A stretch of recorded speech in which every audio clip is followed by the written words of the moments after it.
नमस्कार दोस्तों, स्वागत है आपके अपने YouTube चैनल संस्कृत अड्डा पर।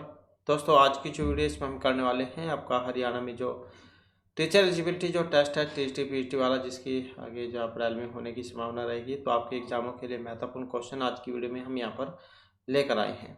और साहित्य से जो है यहाँ पर ये क्वेश्चन है वेरी वेरी इंपॉर्टेंट है, क्योंकि इनके अंदर से आपको एग्जाम में क्वेश्चन देखने को जरूर मिलेंगे।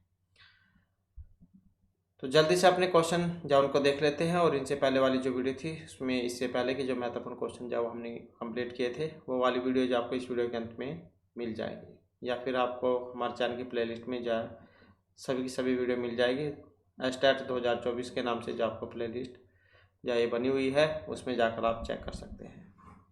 और अगर आपने टेलीग्राम ग्रुप जो है उसको ज्वाइन नहीं किया, इसे भी ज्वाइन कर लीजिएगा। और चैनल को सब्सक्राइब नहीं किया तो इसको भी सब्सक्राइब कर लीजिएगा। सभी जहाँ फ्री ऑफ पोस्ट है तो ज्वाइन सब्सक्राइब इन्हें कर लीजिएगा। तो हमारा यहाँ पर पहला क्वेश्चन है, फल अर्थी प्रारब्धस्य कार्यावस्था कथि सन्ति। फल अर्थी प्रारब्धस्य कार्यावस्था, तो कार्यावस्थाओं के बारे में पूछा गया यहाँ पर 60, 7, 5 या फिर 10। तो फल की इच्छा वाले पुरुष के द्वारा आरंभ किए हुए कार्य की अवस्थाएं हैं। कितनी अवस्थाएं हैं? तो 5। फल अर्थ भी मतलब फल की जो इच्छा करने वाले हैं, तो फल की इच्छा वाले पुरुष द्वारा आरंभ किए हुए कार्य की 5 अवस्थाएं हैं। अब 5 अवस्थाएं कौन कौन सी है, तो इनके बारे में भी हम देख लेते हैं। और यहाँ पर जो ये आचार्य भरतमुनि जो इन्होंने अपने नाट्यशास्त्र में इनके बारे में बतलाया भी था, जो ये कार्य की अवस्थाएं हैं, 5 जो कार्यावस्थाएं हैं। तो प्रारंभ प्रयत्नम तथा प्राप्ति च संभव न्यतः च फल प्राप्ति ही फल योगम च पंचम है। तो ये जो आपके 5 जो बतलाए गए थे, और क्या है कि प्रत्येक कथा वस्तु मुख्य नायक के कार्य व्यापार विस्तार से युक्त होती है, और मुख्य नायक भी अपने सहयोगी पात्रों की सहायता से उस कार्य का फल प्राप्त करता है। और इतिवृत्तम समाख्यातम प्रत्येक आधारिकम तद आरभ आदि कर्तव्यम फलांतम च यथा भवेत्। यथा कथा वस्तु 5 कार्यावस्थाओं में विभक्त होती है। अब कौन कौन सी है उनके बारे में हम यहाँ पर देखेंगे। जैसे आरंभ, यतन भी कह देते हैं, प्रयत्न भी कह देते हैं इसको, प्राप्ति आशा, नियताप्ति और फल आगम। तो ये प्राप्ति आशा है, प्राप्ति की आशा, प्राप्ति आशा। अब आरंभ क्या है? आचार्य धनंजय जैन के अनुसार अत्यंत फल लाभ के लिए नायक आदि में उत्सुकता मात्र का होना आरंभ नामक कार्यावस्था कही गई है। आचार्य जो धनंजय इन्होंने अपने 10 रूपक जो इसमें इनके बारे में बतलाया था। तो ये वाली लाइन आपको एग्जाम में देखने को मिल सकती है। औत्सुक्य मात्र आरंभ है फल लाभाय भूयसे। तो जैसे ये लाइन दे दी जाएगी, बीच में रिक्त स्थान दे दिया जाएगा या छोड़ दिया जाएगा, ये वाला अक्षर यहाँ पर पूछ लिया जाएगा ये किसके बारे में है। औत्सुक्य मात्र फल लाभाय भूयसे, तो ऐसे भी आ जाता है। तो ये आरंभ के बारे में है। तो आचार्य भट्टजन के अनुसार कथा वस्तु की पहली अवस्था आरंभ है। इस अवस्था में नायक के अंदर किसी वस्तु को प्राप्त करने की इच्छा होती है, और यह नायक का मानसिक व्यापार है और औत्सुक्य मात्र रूप होता है। तो ये लाइन जो आप ये याद रखिएगा, या फिर 5 कार्य की जो अवस्थाएं हैं ये वाली। तो औत्सुक्य मात्र आरंभ है फल लाभाय भूयसे, मतलब जब कोई नया नया काम आप शुरू करते हैं तो उसके लिए उत्सुकता रहती है। इसके बाद आ जाता है प्रयत्न। प्रयत्न भी कह देते हैं इसको, यत्न भी कह देते हैं। तो कथा वस्तु की दूसरी जो अवस्था है उसको प्रयत्न या फिर यत्न आप कह सकते हैं। तो यहाँ पर जो भरतमुनि है इनके अनुसार इसमें फल की प्राप्ति को न देखकर नायक परम औत्सुक्य से युक्त होकर फल के प्रति व्यापार में संलग्न हो जाता है, और मुख्य फल की सिद्धि के लिए जो उत्कंठा होती है वही प्रयत्न है। प्रयत्न मतलब कोई प्रयास करते हैं, जैसे यत्न करते हैं। तो कथा वस्तु की दूसरी अवस्था हो गई प्रयत्न, और भरत के मत अनुसार इसमें फल की प्राप्ति को न देखकर नायक परम औत्सुक्य से युक्त होकर फल के प्रति व्यापार में संलग्न हो जाता है, मतलब लग जाता है, प्रयत्न करना, प्रयास करना। तो मुख्य फल की सिद्धि के लिए जो उत्कंठा होगी वह प्रयत्न होगी। ये लाइन आप याद रखिएगा।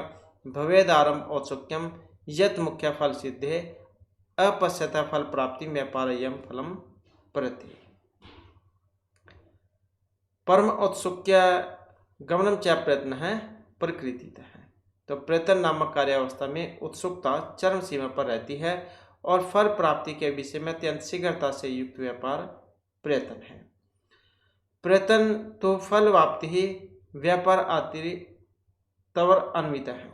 ये साहित्य दर्पण या उसमें से ली गई है, ये नाट्यशास्त्र की है, ये साहित्य दर्पण की है। प्रयत्न तो फल वाप्ति ही व्यापार अति तवर अन्वित है, ये नाट्यशास्त्र की है। परम च औत्सुक्य गमनम च प्रयत्न है प्रकृति है। मतलब प्रयत्न नामक कार्यावस्था में उत्सुकता चरम सीमा पर होगी और फल प्राप्ति के विषय में अत्यंत शीघ्रता से युक्त व्यापार प्रयत्न है। और इसके अनुसार प्रयत्न है तो फल वाप्ति व्यापाराति तवर अन्वित है। तो धनंजय जन के मत के अनुसार उस फल की प्राप्ति न होने पर उसे पाने के लिए अत्यंत शीघ्रतापूर्वक जो व्यापार या चेष्टा होती है उसे ही प्रयत्न कहते हैं। मतलब जैसे आपका स्टार्ट का एग्जाम है तो उसे आप पास करने के लिए दिन रात मेहनत कर रहे हैं, प्रयत्न कर रहे हैं। तो धनंजय के मत के अनुसार उस फल की प्राप्ति न होने पर उसे पाने के लिए अत्यंत शीघ्रतापूर्वक जो व्यापार या चेष्टा होगी उसे हम प्रयत्न कहेंगे। तस्य फलस्य प्राप्ति अनुसायोजन आदि रूप चेष्टा विशेष है प्रयत्न है। तो ये 10 रूपक जो उनके अनुसार है। तथा अवलोकनीति ही प्रयत्न में नायक की फल प्राप्ति हेतु अत्यधिक उत्सुकता के साथ शीघ्रतापूर्वक चेष्टा में संलग्न होता है। तीसरा नंबर जाए यहाँ पर प्राप्ति आशा, प्राप्ति की आशा, प्राप्ति आशा, क्योंकि इसी उम्मीद से आप लगे हुए हैं।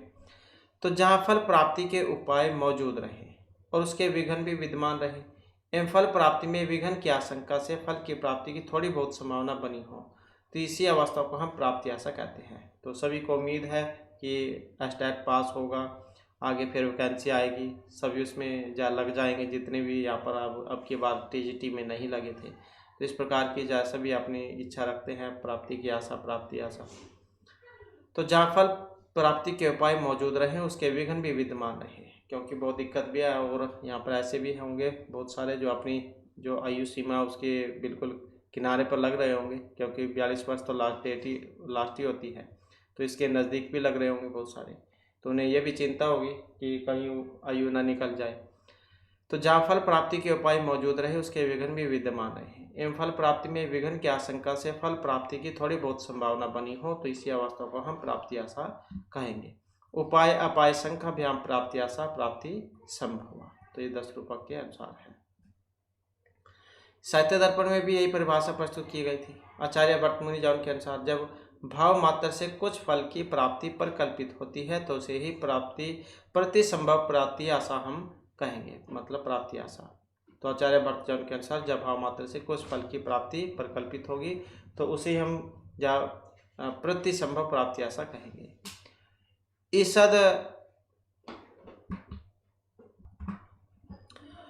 ईषद प्राप्ति यदा काचित फलस्य परिकल्पते भाव मात्रेण तो प्राहु विद्या प्राप्ति संभव है।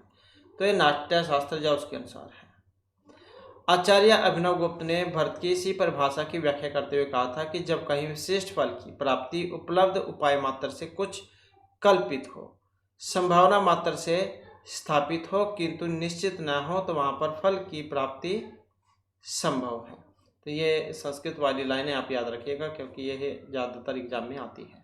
तो भाव मात्र तो प्राहु विद्या प्राप्ति संभव है। ईषद प्राप्ति यदा काचित फलस्य परिकल्पिते। इसके बाद आ जाता है नियताप्ति। कार्य की जो चतुर्थ अवस्था है इसे माना गया है नियताप्ति को।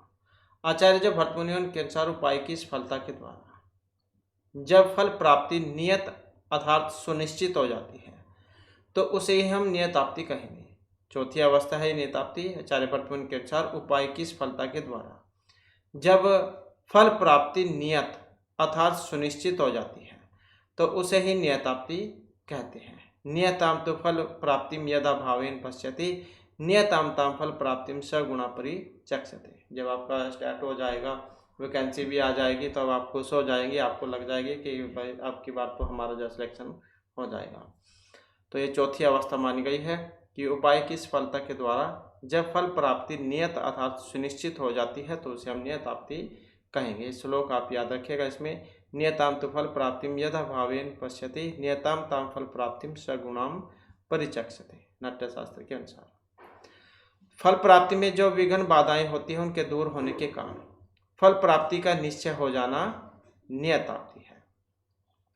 अपाय अभावतः प्राप्ति नियताप्ति ही सुनिश्चित है। ये 10 रूपक के अनुसार है कि प्राप्ति आश्रम में फल प्राप्ति के उपाय एवं विघ्न दोनों रहते हैं, इसलिए कुछ फल प्राप्ति का आभास होने पर भी निश्चित नहीं होता, केवल संभावना बनी रहती है। जिस प्रकार अभिज्ञान शकुंतला में राजा का शकुंतला के प्रति साभिलाषा होना एवं लेने योग्य व अयोग्य फिर संदेह दूर होने पर योग्य प्रतीत होना नियताप्ति है। असंकट जान के अनुसार इस अवस्था में नायक के प्रतिपक्षियों के सारे उद्देश्य विफल हो जाते हैं और प्रतिनायक और उनके सहयोगियों का पतन नायक की सफलता को सुनिश्चित करता है। विघ्न अभाव में निश्चित एकांत फल की प्राप्ति को ही नियताप्ति कहा जाता है। विघ्न अभाव में निश्चित एकांत फल की प्राप्ति नियताप्ति, मतलब जहाँ आपको लग जाए कि अब तो जो हमारा जो फल है मेहनत का फल हमें मिल जाएगा। 5वां नंबर जाए यहाँ पर फलागम का है, तो समस्त फल की प्राप्ति हो जाना फल योग कहा जाता है। समग्र फल संपत्ति फल योग यथोदित है। ये 10 रूपकार के अनुसार है। आचार्य भट्ट ने इस अवस्था का नाम फल योग रखा था। इनके अनुसार रूपक के इतिवृत्त का जो कुछ भी क्रियाफल होता है अथवा नायक का जो भी अभीष्ट होता है वह इस अवस्था में पूर्णतः प्राप्त हो जाता है। फल योग या फल आगम 5वीं या फिर अंतिम कार्य अवस्था है और आचार्य भट्ट के अनुसार ये 5 कार्य अवस्थाएं ही मिलकर फल हेतु का विन्यास करती है। आसम स्वभावहीन नाम परस्पर समागमात विन्यास एक भावेन फल हेतु प्रकृतित है। तो ये नाट्यशास्त्र जो उनके अनुसार है। तो इस प्रकार से जो आपकी ये 5 जो कार्य की अवस्थाएं मानी गई है आपको समझ में आ गई होगी। एक दो बार से रिवाइज कर लेना तो अच्छे तरीके से फिर ये याद हो जाएंगी। तो ऐसे थी आपकी ये 5 कार्य की अवस्थाएं। नेक्स्ट देख लेते हैं यहाँ पर क्वेश्चन जो यहाँ पर ये हमारा मिलान करने का है। इसमें तो मिलान करने का तरीका तो यही है, जो भी आपको पहले पता हो उसी का मिलान एक बार आप करके देख लें ताकि जल्दी से जो क्वेश्चन हल हो जाए, समय भी बच जाए। तो किरातर्जुनीम जो किन के द्वारा रचित है? भारवी का है किरातर्जुनीम, एक ही काव्य लिखा था इन्होंने, भृतरी के अंतर्गत आता है। 10 कुमार चरितम नाम से आप याद रख लीजिएगा, दादा आता है सुर में, दा से दंडी, दा से 10 कुमार चरित, इसे आप याद रख लीजिएगा, कभी जीवन में नहीं भूलोगे। स्वप्नवास दत्तम की बात करें तो इसमें स्वप्नवास दत्तम भास ने जो 13 नाटक लिखे थे तो उसमें से है स्वपन अंक 5वां अंक था। और बुद्ध चरितम की बात करें तो अशोक घोष जैनों ने 3 काव्य लिखे थे, बुद्धचरित, सुंदरानंद और सारिपुत्र प्रकांड, तो ये इनका था। तो इस प्रकार से इनका मिलान हो जाएगा। ऑप्शन में आप देख लेना कौन से वाला सही बन सकता है इसका। नेक्स्ट क्वेश्चन देखें तो वासवदत्ताया कुसुमायुधस्य पूजा कुत्र संपादिता? कुसुमायुध पूजा बकुल पाद तले, सैका वृक्ष तले, रक्ताशोक पाद तले या दांडी वृक्ष तले। तो वासवदत्ताया कुसुमायुधस्य पूजा यह हुई थी, अब कहाँ पर हुई थी? अब इसमें अगर हम देखें तो ये थी रक्ताशोक पाद तले, मतलब वासवदत्ता के द्वारा जो ये कुसुमायुध की जो पूजा थी रक्ताशोक के नीचे संपादित की गई थी। सुबंधु के द्वारा रचित है वासवदत्ता। ये अगला क्वेश्चन है अशोक घोष है कस्य धर्मस्य प्रचारार्थम काव्यानि लिखा था? अशोक घोष जो उन्होंने किस धर्म के प्रचार के लिए काव्य लिखा था? जैन, बौद्ध, सिख या ख्रिस्त धर्म के लिए? तो अशोक घोष ने धर्म के प्रचार के लिए काव्य लिखा था, तो ये था बौद्ध धर्म के लिए। अशोक भी जब ये हिंसा हुई थी उसके बाद तो बौद्ध धर्म अपना लिया था और उसके जो पुत्र थे फिर वो श्रीलंका गए थे बौद्ध धर्म के प्रचार के लिए। तो अशोक घोष जायक निषक्की राजसभा में राजकवि थे और इनका जो है स्थान उसमें ऊंचा माना गया था उनकी सभा में। तो बुद्ध जान के जीवन के ऊपर है, शांत रस रहेगा इसमें। फिर नेक्स्ट आ जाता है पुण्यवर्मा कस्य देशस्य निरीपः आसीत्? जो ये पुण्यवर्मा जो थे वत्स, वाराणसी, उज्जैनी या विदर्भ देशस्य। पुण्यवर्मा जो है यहाँ पर किस देश के राजा थे? और ये थे विदर्भ देश के। तो ऑप्शन डी वाला यहाँ पर इसका हो जाएगा। तो पुण्यवर्मा जो है ये भोज वंशीय राजा अनंत वर्मन के पिता थे। किसके थे? अनंत वर्मा जो है, अनंत वर्मा। तो पुण्यवर्मा, ये जो है पुण्यवर्मा भोज वंशीय राजा अनंत वर्मा के पिता थे, अनंत वर्मा के पिता थे। पुण्यवर्मा जो है ये असम केंद्र के बसंत भानु के सहयोगी वनवासी राजा भी कहलाए हैं। नेक्स्ट आ जाता है अधस्तने से एक अंकी रूपकम अस्ति। पहले भी बहुत बार जो एग्जाम में क्वेश्चन आया हुआ है एक अंकी नाटक वाला कि इनमें से एक अंकी है। तो ये जो कर्णभारम जो यहाँ पर आया है ये एक अंकी नाटक है। भास ने जो 13 नाटक लिखे थे तो उसमें से है एक अंक है और वय योग जो उसके अंतर्गत ये आता है, वय योग के अंतर्गत। इसमें देवराज इंद्र सेनापति कर्ण के पास ब्राह्मण के रूप में जाते हैं और उससे भिक्षा के रूप में सूर्य द्वारा उन्हें दिए हुए कवच और कुंडल वो उनसे मांग लेते हैं।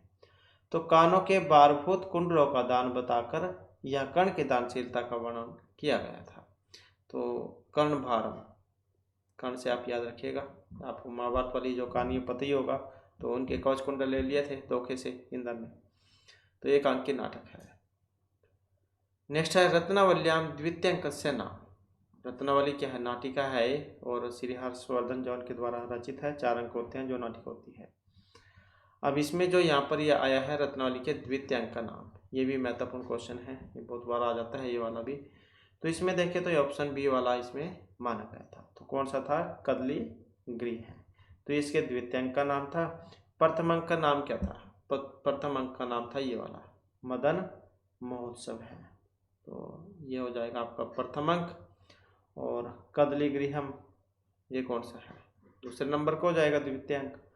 और तीसरा अंक का नाम कौन सा है? ये वाला, ये तीसरा अंक हो जाएगा संकेत। और ये फिर चौथा वाला हो जाएगा इंद्रजालिका, क्योंकि नाटिका में तो 4 ही होते हैं। तो मदन महोत्सव प्रथम, कदली गृह द्वितीय, संकेत तीसरा और इंद्रजालिकम चतुर्थ अंक। तो ऐसे हो जाएगा इनका।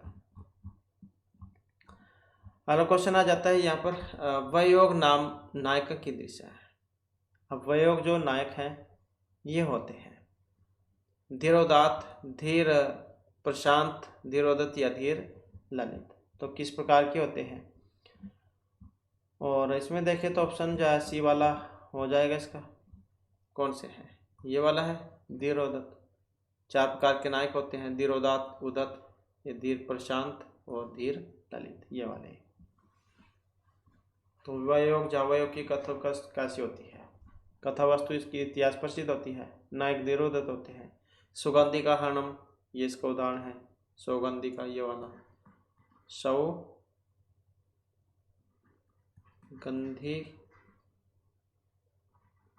सौगंधि का हरणम ये वाला।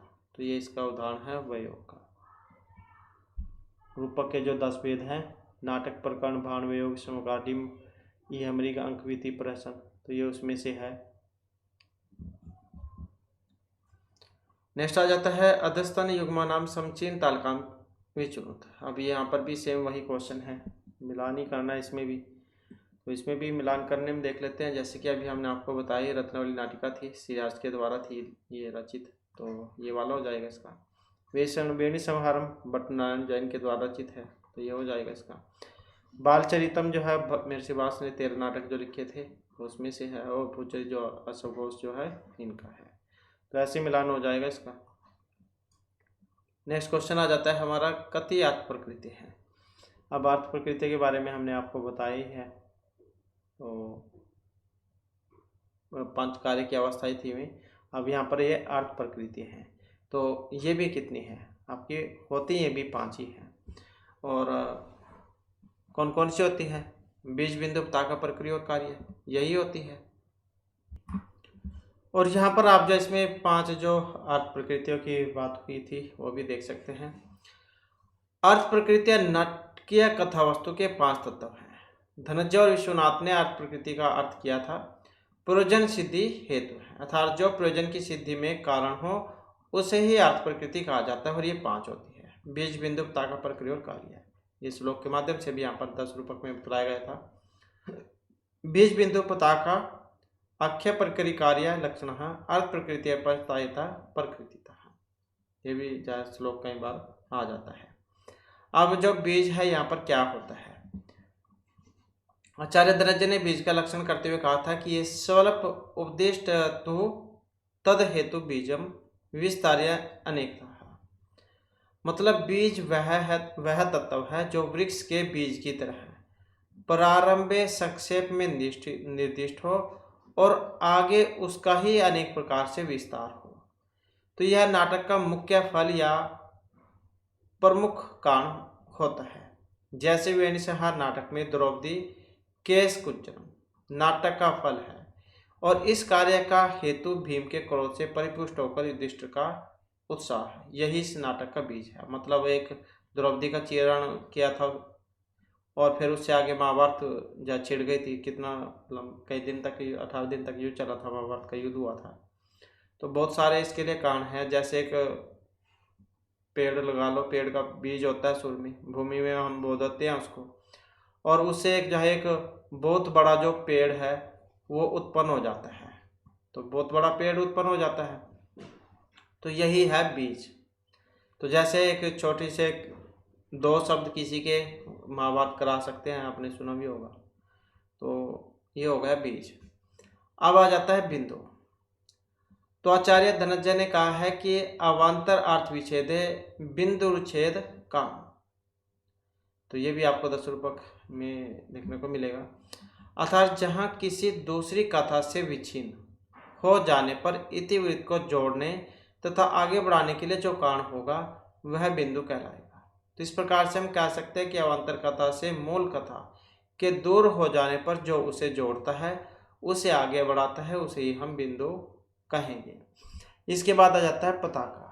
यह प्रासंगिक कथा है जो मुख्य कथा के साथ दूर तक चलती है। संबंधम पताकाख्यम।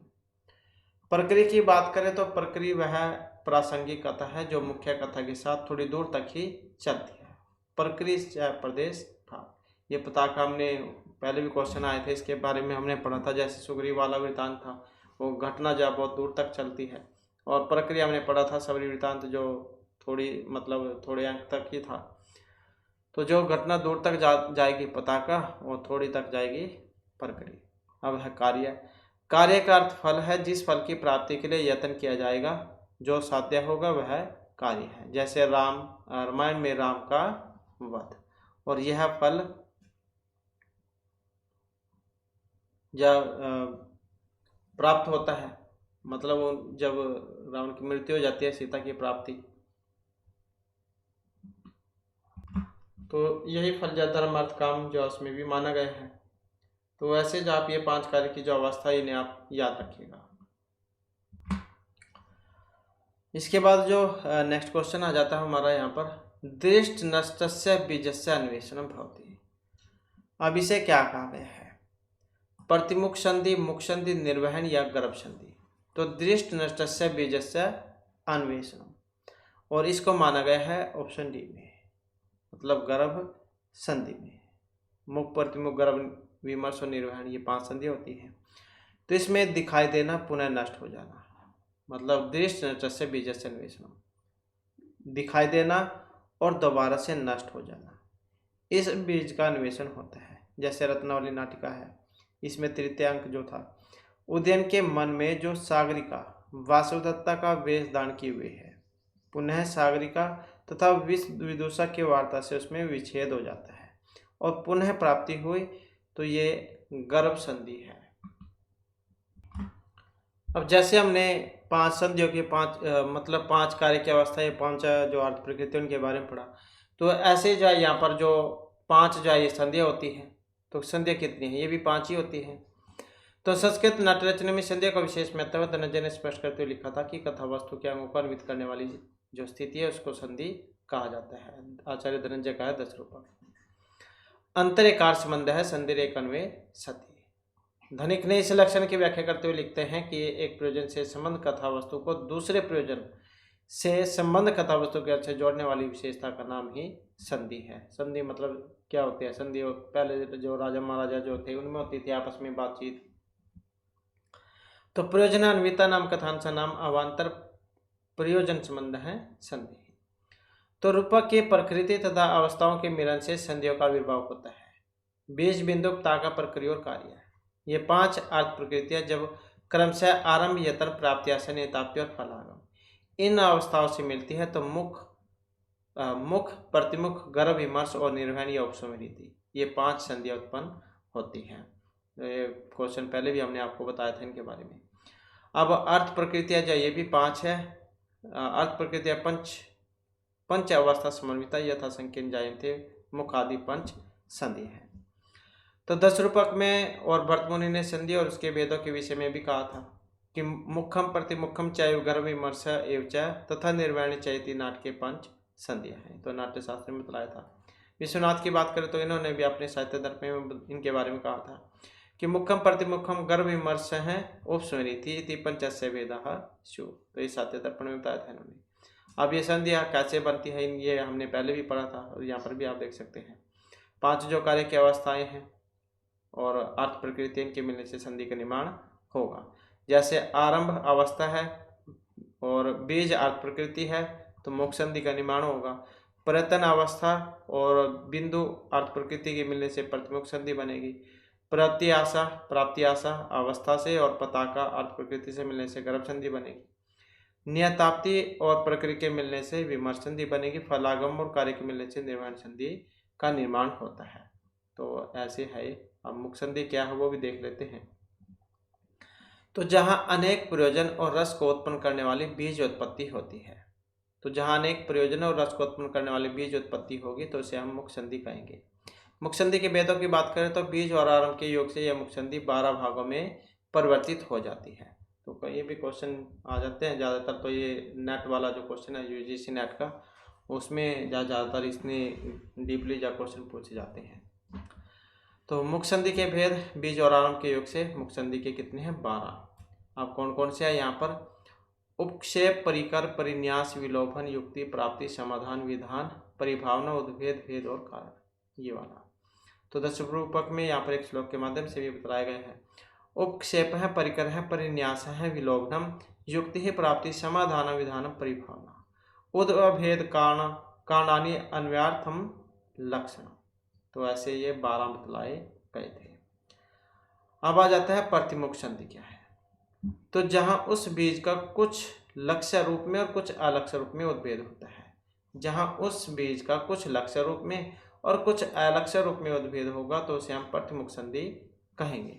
तो जैसे वेणी संहार का द्वितीयांक है, इसमें भी प्रतिमुख संधि है। यहाँ क्रोध रूपी बीज का भीषम आदि के वध के द्वारा कुछ लक्ष्य है और कर्ण आदि का वध न होने के कारण कुछ अलक्ष्य रूप में प्रकट होना ही प्रतिमुख संधि है।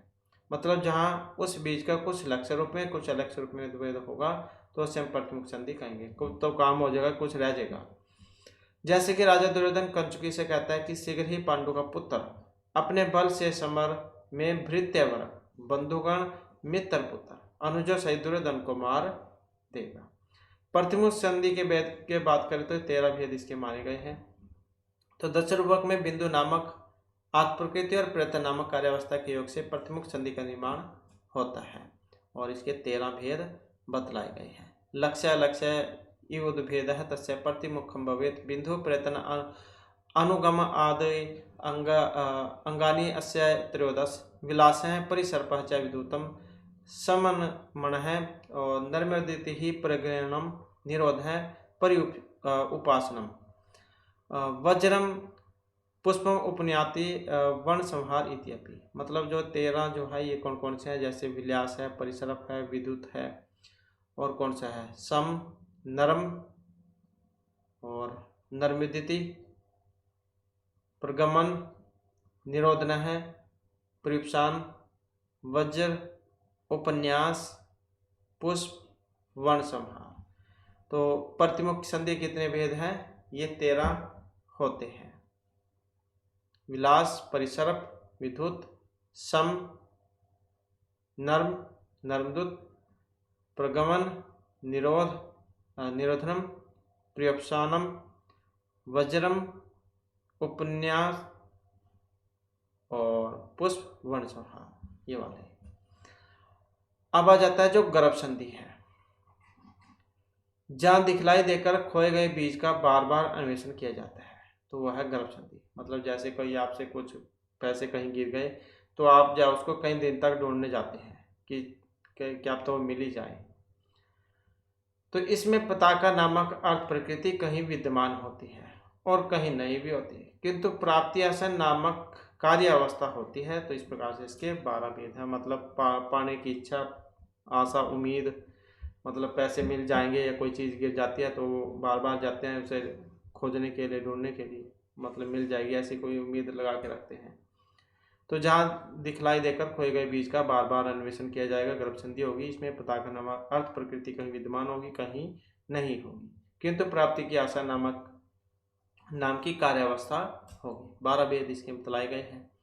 तो जो यहाँ पर बतलाए गए हैं, तो अंतरेकार संबंध गर्भ है तो दृष्ट नष्टस्य बीजस्य अन्वेषण मोह द्वादश अंग है पताका स्यात् न वा स्यात् प्राप्ति संभव है। ये श्लोक आ जाता है, कई बार पूछ लिया जाता है कि ये किसके बारे में था। तो गर्भ संधि की बात करें तो ये इसके 12 जो वेद हैं, जैसे अभूत हरणम, मार्ग, रूप, उदाहरण, क्रम, संग्रह, अनुमान, तोटक, अधिबल, उद्वेग, संभ्रम और अक्षेप, ये वाले हैं इसके 12। इसी के बारे में है यहाँ पर 10 रूपक में श्लोक दिया गया है। अभूत हरणम मार्ग है, रूप उदाहरण क्रम है, संगम च अनुमानम च तोटक अधिबले तथा उद्वेग संभ्रम आक्षेप लक्षणम च प्रणीति। तो ऐसे ये 12 है। आगे आ जाता है विमर्श संधि। विमर्श संधि क्या है?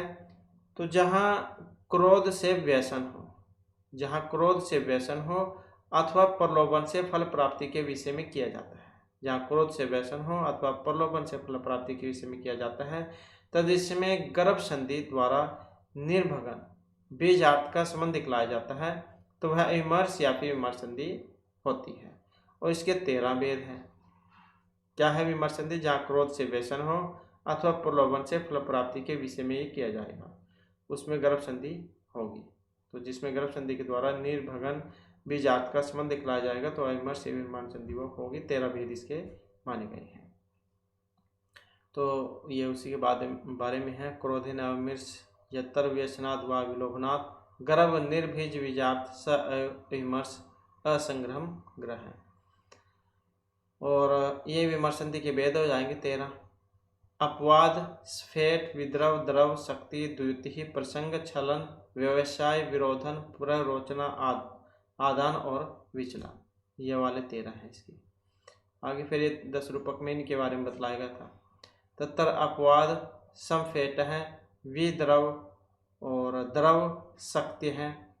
तत्तर अपवाद संफेट है, विद्रव द्रव शक्ति है, द्युति, प्रसंग, छलनम, व्यवसाय है, विरोधनम, प्रयोचना, विचलम, आदानम च त्रयोदश। तो ऐसे ये 13 थे। आगे आगे फिर ये निर्वाण जो संधि है इसके बारे में है। तो जहाँ बीज से संबंध रखने वाली मुख्य संधि आदि में अपने अपने स्थान पर बिखरे हुए अर्थों का एक प्रयोजन के साथ संबंध दिखलाया जाता है। जहाँ बीज से संबंध रखने वाली मुख्य संधि आदि में अपने अपने स्थान पर बिखरे हुए अर्थों का एक प्रयोजन के साथ संबंध दिखलाया जाता है, तो वहाँ पर निर्वहन संधि होती है। बीज बनते मुखादर्थ विप्रकीर्णा यथायथम एकार्थमुपनीयते यत् निर्वहनम ही तत्। ये आती है आपके एग्जाम में संधि कि कौन से संधि के बारे में है, ये किसका लक्षण है, उदाहरण है, लक्षण है ये। तो बीज बनते मुखादर्थ विप्रकीर्णा यथायथम एकार्थमुपनीयते निर्वहन ही तत्। तो निर्वहन संधि क्या था? ये 10 रूपक में आया था। अब निर्वाण संधि की बात करें तो इसके 14 भेद माने गए हैं। संधि विबोध ग्रंथन निर्णय परिभाषण प्रसाद आनंदम समय कृति भाषा उपगृहन प्रशस्ति पूर्वभाव उपसंहार। तो ऐसे थे 14। ये इसी के बारे में है फिर 10 रूपक में। संधि विबोध ग्रंथनम निर्णय परिभाषण प्रसाद आनंद में इसमें है कृति भाष उपगृहना पूर्वभाव समाहर प्रशस्तिम च चतुर्दश। तो ऐसे थे 14। तो ये आप याद रखिएगा। 5 अर्थकृति होगी आपकी, 5 कार्य की अवस्था होगी, 5 संधि हो गई, तो इन्हें आप याद रखिएगा। तो दिष्टस्य नष्टस्य बीजनस्य अन्वेषणम, तो कौन सी थी ये, गर्भ संधि। अगला क्वेश्चन आ जाता है अध्यस्तन युग्म नाम समचिंतालकम चुलुत, तो इसमें भी क्या है, इनका सही बताना है, सही मिलान कौन सा बनेगा। तो जैसे थी विचित्र रूपा खलु चित्तवृत्ति, तो कहाँ से लिया गया था ये, इसमें से था, किरातार्जुनीय में से। पतते धाम विसारी सर्वत है, ये वाला कहाँ से था, इसमें से था, शिशुपाल वध में से। तीर्थोत्कम च वैनिच न अन्यथा शुद्ध महर्त है, ये वाली थी उत्तरामचरित में से, वेरी वेरी इंपॉर्टेंट है ये। और लोहे कठिन तरह खलु स्नेह में बंधन पास, तो लोहे से भी कठिन है स्नेह में बंधन पास। और फिर जो एक बच गया यहाँ पर हर्षचरितम, ये वाला, तो ऐसे इसका फिर ये मिलान हो जाएगा। तो ये आप याद रखिएगा कि कौन सा श्लोक कहाँ से लिया गया है, तो इसमें जो ऑप्शन बी वाला हो जाएगा। नेक्स्ट आ जाता है यहाँ पर अवान्तर छेद विच्छेद किम छेद कारणम, बीज पताका बिंदु प्रक्रिया, किसके बारे में था, ये अभी हमने पढ़ाई, ये आपको सारे बता दिया इसमें। तो यह बिंदु के बारे में था। 10 रूपक के प्रथम उद्योग में तनज्जय ने अर्थ प्रकृतियों के बारे में बताया था, जो आपकी 5 हैं, बीज बिंदु पताका प्रक्रिया कार्य है, तथा कार्य अवान्तर प्रयोजन की समाप्ति से कथा वस्तु में विच्छेद होने पर उसके अविच्छेद का कारण जो होगा उसे ही बिंदु कहा जाएगा। कि कार्यावंतर प्रयोजन की समाप्ति से कथा वस्तु में विच्छेद होने पर उसके अविच्छेद का जो कारण होगा वही बिंदु होगा। अवान्तर अर्थ विच्छेद बिंदु छेद काल, तो इस प्रकार से है। नेक्स्ट है वृत्त वृत्तिश्च मानव कथांशनम देश का संक्षेप अर्थ, तो मध्यम पात्र प्रयोजित है। अब किसके बारे में है, अंकस्य प्रवेश का अंकवतारी विस्कंबक, इनके बारे में थे यहाँ पर लक्षण ही, और ये थे विस्कंबक के बारे में। तो ये विस्कंबक मध्यम पात्र प्रयोजित चाहिए, विस्कंबक का लक्षण है। नेक्स्ट आ जाता है क्वेश्चन मग्नस्य दुखे जगता ही इति कस्य वर्णनम, पाटलिपुत्र उद्यानस्य सुदोधनस्य पुत्रस्य या देवदत्तस्य, किनके बारे में है भी। और यहाँ पर जाइए, सुदोधन के जो पुत्र थे कौन, गौतम बुद्ध के लिए अशोक उसके द्वारा रचित बुद्ध चरित्र उसमें से लिया गया है। तो सुदोधन के जो पुत्र हैं उनके बारे में था गौतम बुद्ध के लिए। नेक्स्ट है वेणी संहारे दुर्योधन से कंचुकी का है, वेणी संहार बरनानी के द्वारा रचित है। अब इसमें कंचुकी आए थे, कंचुकी कौन थे इसमें, विनयधर, रुधिर प्रिया, जयंधर या सुंदराक, कौन थे इसमें, तो यही थे ऑप्शन ए वाले विनयधर। 6 अंकों का नाटक है ये, वीरस है इसमें। तो इसमें दुर्योधन के जो कंचुकी थे उनका नाम था विनयधर। नेक्स्ट है 10 कुमार चरित है प्रतिनायिका भवती, 10 कुमार चरित में प्रतिनायक के रूप में कौन है, वो कौन थे इसमें, अब यही थे मानसार, ऑप्शन बी वाले।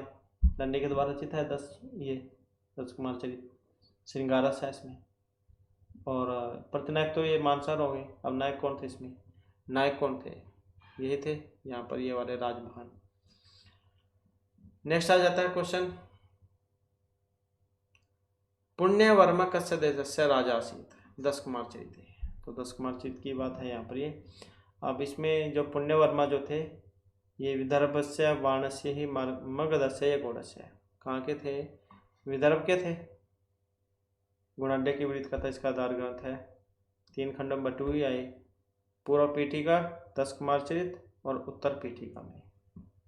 तो पुण्य वर्मा जो है ये कहाँ के थे, विदर्भ देश के थे राजा। अगला क्वेश्चन है 10 रूपक अनुसारम फलस्य प्राप्ति उपाय योजनादि रूप चेष्टा विशेष भवती, तो ये किसके बारे में है, इसके लक्षण हमने आपको बताया था। फलस्य प्राप्ति के लिए जो होगा क्या कहा जाएगा उसे, प्रयत्न। तो 10 रूपक में बतलाया गया था 5 कार्यावस्था के बारे में, आरंभ, यत्न, प्राप्ति, आसन्नताप्ति, फलागम। तो उनमें से जो प्रयत्न है इसकी व्याख्या की गई है कि फल की प्राप्ति न होने पर उसके लिए वेग पूर्वक उद्योग करना ही प्रयत्न नामक कार्य की अवस्थाएं है।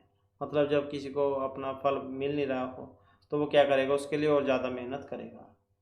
तो फल की प्राप्ति न होने पर उसके लिए वेग पूर्वक उद्योग करना ही प्रयत्न नामक कार्यावस्था होती है। नेक्स्ट है मल्ल केतु पात्रम अस्ति। अब मल्ल केतु जाइए किसमें थे? वेणु संहार मालती माधव स्वपन वादतम मुद्राक्षसम। मल्ल केतु पात्र थे। अब कहाँ थे? तो ये थे मुद्राक्षस में। मुद्रा राक्षस, मुद्रा मतलब अंगूठी, इसके ऊपर था इसका नाम मुद्राक्षस। विशाखादत्त जैन के द्वारा रचित है और किसमें था? 7 अंकों में था ये। तो इसमें जो चाणक्य है कौटिल्य, तो इसमें चाणक्य की प्रतिज्ञा लेकर चंद्रगुप्त विक्रमादित्य को राजा बनाने और राक्षस को अमर्त्य पद स्वीकारने तक का वर्णन इसमें आया है। तो चाणक्य जो अपनी बुद्धिमत्ता से चंद्रगुप्त को राजा बनाते हैं। नेक्स्ट है अधस्तन युग्म नाम समचित तालकम चुनुत। यहाँ पर भी इसका जो सही मिलान ही करना है, कौन सा होगा? जैसे हर्षचरितम है, अब हर्षचरित राजा हर्षवर्धन का जीवन के ऊपर थी, ये मानवट ने लिखी थी क्योंकि इनके दरबारी कवि थे। मुद्राक्षस की बात करें तो मुद्रा मतलब अंगूठी, जिसके बारे में अभी हमने आपको बताया ही है। विशाखादत्त 10 कुमार चरित, 10 धनी, 10 कुमार चरित, ऐसे आप याद रख लीजिएगा।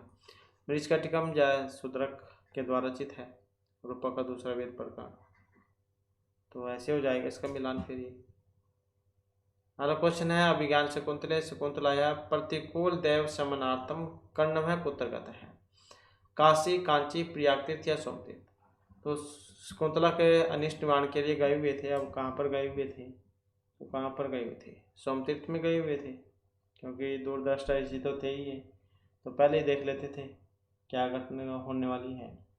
तो जब कण्व ऋषि को यह ज्ञात होता है कि महर्षि दुर्वासा शकुंतला को शाप दे दिए हैं, तो महर्षि कण्व अब शाप की शांति के लिए सोमतीर्थ चले गए हुए थे, क्योंकि शकुंतला जो थी महर्षि कण्व की सिर्फ पालन पोषण करने वाली पुत्री थी, वास्तविक पिता इनके नहीं थे। तो इनके पीछे फिर ये अपनी शादी वगैरह कर लेती है, विवाह, और फिर आकाशवाणी बताती है कि जो शकुंतला जो उन्होंने विवाह गंधर्व विवाह जो है वो कर लिया है, वो गर्भवती भी हो गई है। नेक्स्ट है उपपन्न ही दारेशु प्रभुता सर्वतोमुखी अभिज्ञान शकुंतली ये मुक्ति होती है। मारीचस्य, कर्णवस्य, शार्दूलस्य या सारंगवस्य है, किन की है? अब इसमें देखें तो ऑप्शन बी वाला हो जाएगा, मतलब जो शार्दूल है इनकी थी। तो अभिज्ञान शकुंतलम का जो 5वां अंक है इसमें आई है सुक्ति है। और शार्दूल जाओ राजा दुष्यंत से कहते हैं कि इसे छोड़ दीजिए या स्वीकार कीजिए, क्योंकि पत्नी पर पति का सब प्रकार का अधिकार होता है।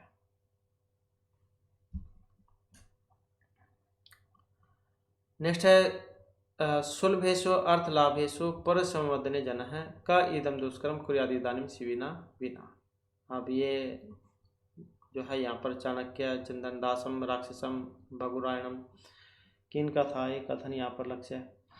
अब इसका संबंध जो है चाणक्य से है।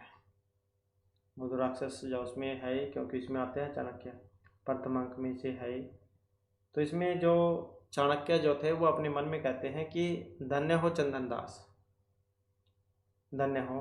दूसरे की वस्तु को समर्पित कर देने पर राजप्रसाद आदि सिद्धियों के सुलभ होने पर भी राजा शिव के अतिरिक्त तुम्हारे समान कौन ऐसे दुख पूर्वक किए जाने वाले कार्य को कर सकता है। तो इस प्रकार से था ये श्लोक। यहाँ पर ये शोक्ति कम लक्ष्यति, तो चंदन दास को लक्ष्य करके थी ये, चाणक्य कहते हैं इसमें अपने मन में। अगला क्वेश्चन है मृच्छकटिके विदूषकस्य नाम किम भवति। मृच्छकटिका में जो है इसमें विदूषक का नाम था, तो क्या नाम था इनका? मैत्रेय था, ये वाला बी वाला। चाणक्य का मित्र था ये विदूषक। नेक्स्ट है निपीय यक्षते रक्षण कथाम तथा आदिर्यन्ते न बुद्धः सुधामपि। तो इति कस्य कथा अत्र लिखित दुष्यंत रामचंद्र से रघु, या फिर यहाँ पर लिख लेते हैं हम नलस्य। तो किन के बारे में थी ये, कहाँ से ली गई है? और जो नैसर चरित है उसमें से आई है। राजनल के बारे में थी ये। नेक्स्ट है राजस्थान युग में नाम समचीन तालकाम चुरुत। यहाँ पर भी जो इनका मिलान करना है, मिलान करने में देख लेते हैं इनका किस प्रकार से यहाँ पर मिलान होगा। तो जैसे यह आशंका से यद अग्निम तदिदम स्पर्श क्षमम रत्नम, तो ये अभिज्ञान शकुंतलम में से थी। आलप क्लेशम मरणम दारिद्र्यम अनंतकम दुखम, तो कहाँ से थी? इसमें से थी, मृच्छकटिकम में से। वैसे नहीं आप याद रख सकते हैं, दरिद्रता मतलब गरीबी के बारे में जो मृच्छकटिकम में आया था, तो वैसे आप याद रख लीजिएगा। विजेंद्र नेन्द्रा चाहे प्राय सिद्धि दुखिता, जो चाहे पशु पक्षी हैं, राजा है, तो दुख तो सभी का ही होता है। तो ये जो है मुद्राक्षस इसमें से ली गई थी। आन्या झटिति घटियति विधिर अभिमताम अभिमुखी होता है, तो ये रत्नावली नाटका में से थी। तो ऐसे जो इनका यहाँ पर मिलान हो जाएगा। तो इसमें आप देख सकते हैं यहाँ पर कौन से वाला हो जाएगा इसका, तो ये वाला हो जाएगा, बी वाला। नेक्स्ट आ जाता है लोके ही लोहे खलु सिनेमे बंधन पासा इतिहास कस्य मनसी समझाया। तो ये राजा वर्धनस्य, कुरंगस्य, प्रभाकर वर्धनस्य, हर्षवर्धनस्य, किनके थी ये? अब यहाँ पर अगर हम देखें तो ऑप्शन डी वाला हो जाएगा इसका, मतलब जो हर्षवर्धन थे। तो यहाँ पर हर्षवर्धन द्वारा देखे गए स्वप्न का जो विचित्र वर्णन जो इसमें किया गया है, और उनके मन में एक विचार आया था कि संसार में लोहे से भी जो कठोर अत्यधिक स्नेह से युक्त बंधन पास होता है। मतलब लोहे की जो बेड़ियाँ जंजीर में तो टूट जाती हैं, लेकिन जो स्नेह जो होता है किसी के प्रति प्यार, वो बांध के रखता है। तो इतना मजबूत जो बंधन है इसको माना गया है। जैसे छोटे से उसमें जब आप छोटे थे तब एक दूसरे को क्या क्या देते थे कि कसम देना, कसम दे देते थे माँ की कि तुझे तेरी माँ की कसम है अगर ऐसे करोगे तो ऐसे जो ये बंधन में जो पास है यहाँ पर स्नेह में वाला माना गया है। नेक्स्ट आ जाता है श्री हीर है सुस्वे जितेंद्रियम च मामल देवी चायमिति वार्ता के श्रुता। श्री हीर मामल देवी, इनके बारे में हमने आपको बताया था पहले, आपको याद भी आ चुका होगा। तो कौन थे? माघेन भारवी ने कालिदासेन या श्रीहर्षेन, तो किन के बारे में था? इनके माता पिता थे श्रीहर्ष के। नेक्स्ट है स बाल आसीत वापु स चतुर्भुज मुखेन पूर्ण इंदु भी त्रिलोचना इति शिशुपाल वदस्य प्रदान से केन संबंध है। शिशुपाल नारदेन श्री कृष्ण ये रावण है, किससे संबंधित है ये? तो किससे है? महाकवि माघ से। तो माघ के द्वारा जो रचित है शिशुपाल वध काव्य उसमें से हो जाएगा ये। और महाभारत का जो सभा पर्व उसमें से लिया गया है, 20 सर्गों में है, 1650 श्लोक है इसमें। प्रथम सर्ग जो इसमें 70 श्लोक हैं, तो ये आप याद रखिएगा इसमें।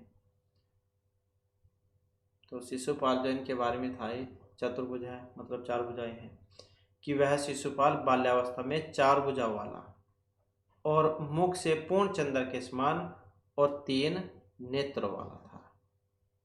4 भुजा वाला, मुख से पूर्ण इंदु मतलब चंद्रमा के समान, और 3 आंखों वाला था। तो आप अपने मन में देख सकते हैं ऐसा व्यक्ति कैसे हो, किस तरह लगता होगा। तो शिशुपाल जैन के बारे में था।